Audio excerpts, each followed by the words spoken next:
The waves were monsters, liquid mountains crashing down on the Northern Gale. Icy spray stung our faces, the wind a relentless scream. It was a battle, our small steel boat against the Bering Sea's immense power. The boat groaned, tilting violently, every step a risk on the ice-slicked deck. The ocean wanted to swallow us whole. There was no horizon, just chaos, sea and sky blending into a stormy blur. Out here you feel small, reduced to a bucking platform of steel and a handful of people. Every movement was a calculated risk. A misstep could send you overboard. Survival meant focus. No time for fear, only the next task, the next breath. Our immediate problem, a 1,000-pound crab pot tangled below, the winch straining, the net refusing to budge. The cable, under immense tension, threatened to snap, a deadly whip. We were trapped, tethered to the ocean floor, a sitting duck in nature's rage. Danger was in everyone's eyes, concentration mixed with raw fear. Captain Sig barked orders from the wheelhouse, but on deck it was up to us. We had to work in perfect sync to solve a problem that could sink us. The tangled pot was more than equipment, it was a threat to our lives. 1 minute you're fishing, the next you're fighting for survival. This is the reality, a brutal dance with danger. Every piece of gear was slick with ice, every wave a new threat. The storm didn't care about our plans or our lives. Out here, you earn every breath. The Bering Sea doesn't forgive mistakes, and tonight, it was giving us none. The Northern Gale was our fortress, rusted, battered, but strong. Inside it smelled of diesel, salt, and old coffee, built for catching king crab, not comfort. The men who worked her were just as tough. Captain Sig Larson, a veteran with 30 years at sea, was our anchor. He read the water and weather like a second language, his word law in a storm. The crew, Jake, the greenhorn, eager but scared. Marco, the engineer, quiet and unflappable. Liam, the deck boss, loud and experienced. I was there to document their world. These men were a family, dysfunctional, sleep-deprived, but bound by trust. They lived together for months, sharing meals and near-death experiences. Out here, your life depends on the man beside you. They came from different places, but all chased the same promise, a big payday. The risk was high, but so was the reward. Every scar on the boat told a story. Every man had his own reasons for being here. But when the storm hit, none of that mattered. Only teamwork and grit kept us afloat. The Northern Gale was more than a boat, it was survival. And the crew, more than colleagues, they were brothers in arms. In the Bering Sea, that's all that counts. They call this job the deadliest catch for a reason. Alaskan crab fishing has one of the world's highest fatality rates. A fisherman here is 80 times more likely to die on the job than most workers. The dangers aren't just storms, they're heavy machinery, exhaustion, and the cold. Crews work 20-hour shifts, sleep-deprived and on edge. One mistake, a swinging pot, a coiled rope, can be fatal. Hypothermia is a constant threat. Fall in, and you have minutes to live. The cold seeps in, making you slow and clumsy. Financial pressure pushes crews to risk everything. No catch, no pay. So they fish in dangerous weather, push their limits, and gamble with their lives. It's a high-stakes game where the jackpot is a season's pay, and the cost can be everything. Out here, survival is never guaranteed. Every day is a roll of the dice. The day began calm, blue sky, gentle sea, pots full of king crab. The mood was light, the sound of crabs hitting the table a promise of profit. Jake, the greenhorn, was finding his rhythm, but the Bering Sea is unpredictable. By midday, Captain Sig's voice crackled over the radio. A major storm was coming, faster than expected. Urgency filled the air. Chatter stopped, movements quickened. We raced to secure the deck and pull as many pots as possible before the storm hit. The winch groaned, the crew moved in a dangerous ballet, no room for error. Each pot was another step toward a successful season.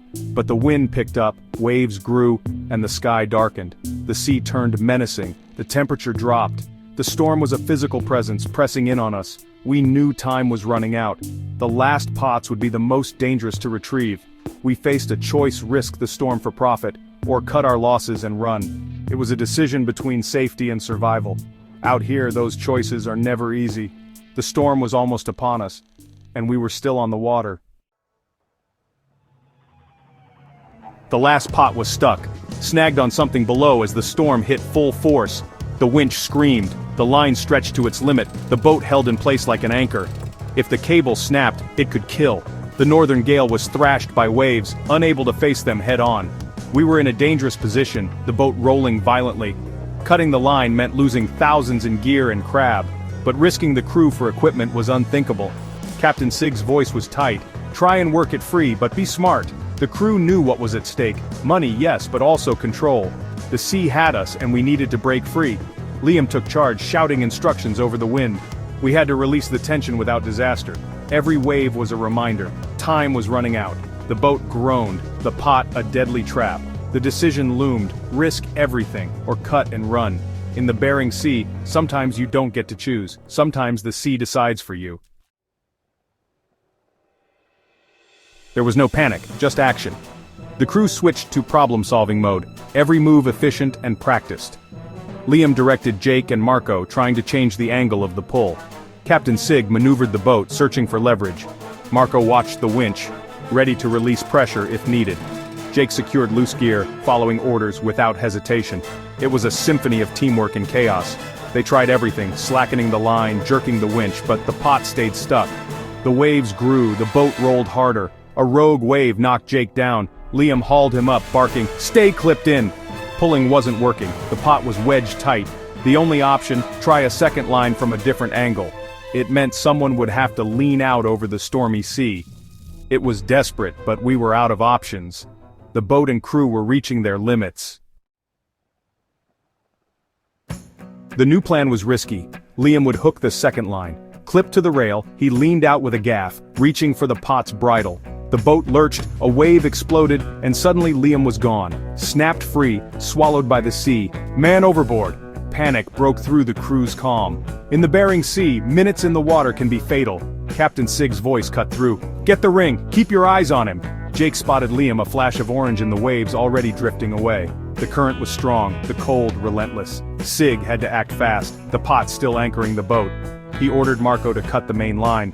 The cable snapped. The boat lurched free. Sig spun the wheel, racing to reach Liam. The rescue was a race against hypothermia. Jake stood ready with the life ring, eyes locked on the man in the water. Every second counted. The rescue was frantic. Sig brought the boat alongside Liam with expert precision. Jake threw the life ring. Liam, numb with cold, grabbed it. The crew hauled him aboard, shivering and pale. Wet gear stripped, blankets wrapped, they rushed him inside. Relief swept over everyone. He was alive. Less than 5 minutes in the water, but it nearly cost his life. The financial loss of the cut gear was forgotten. They had saved one of their own, and that was all that mattered. Captain Sig set course for safe harbor. No more fishing today. The close call left everyone shaken. A snapped clip, a rogue wave, that's all it takes. Later the crew sat in silence, nursing coffee, listening to the storm. They'd faced the worst the Bering Sea could throw at them, and survived. But the victory left a mark. Jake, the greenhorn, looked older, his idea of adventure replaced by the reality of survival. Out here, it's not about glory. It's about getting home alive. What drives someone to do this job? It's more than money. There's pride in surviving what few dare attempt. The camaraderie is forged in shared danger, a brotherhood built on trust. They fight, argue, but risk their lives for each other. Skill is everything. Reading the sea, fixing machinery, making split-second decisions. Captain Sig's seamanship, the crew's teamwork, this is mastery, not recklessness. Ultimately, it's about a love for the sea, a respect for its power and beauty. They hunt in one of Earth's harshest places, facing death for a living. It's brutal, dangerous, and thankless. But for these men, it's a calling, and they deserve our deepest respect.